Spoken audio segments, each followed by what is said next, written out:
In this video, I'm going to show you how to create an indicator in TradingView. So as you can see here, you have the indicators up top. However, if you want to add a custom one with your custom code you may have gotten from somewhere or maybe even created or coded yourself, you can do this too. And for this, we're going to use Pine script. So to use this, you want to go to the bottom right here and you want to click on this Pine icon. If it's not showing, you want to click on this products menu over here. And from here, you want to click on the Pine editor and it's going to open up the side panel over here, which is called the Pine editor.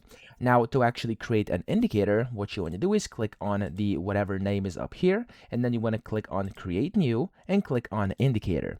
Now in here, whatever's in here, you want to first remove it, so highlight over it and press the delete key on your keyboard, and there we go, the first part is done. And now comes the second part where you basically have to create the indicator by pasting in your code. So for this, you could use, like, of course, your own knowledge. If you know how to do this, you could use something like ChatGPT, Gemini, etc. You could just tell it what type of indicator you want. Tell it you want an indicator for the Pine editor inside TradingView, and it's gonna help you basically code this for you, okay?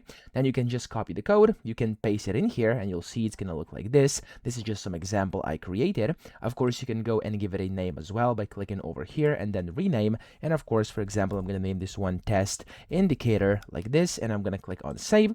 And there we go. All you have to do to then create that indicator is click on add chart, and it's going to get added to your chart. And as you can see over here, I've successfully created an indicator myself inside TradingView. So I hope this video helped you out. If it did, please subscribe to the channel and help me out as well.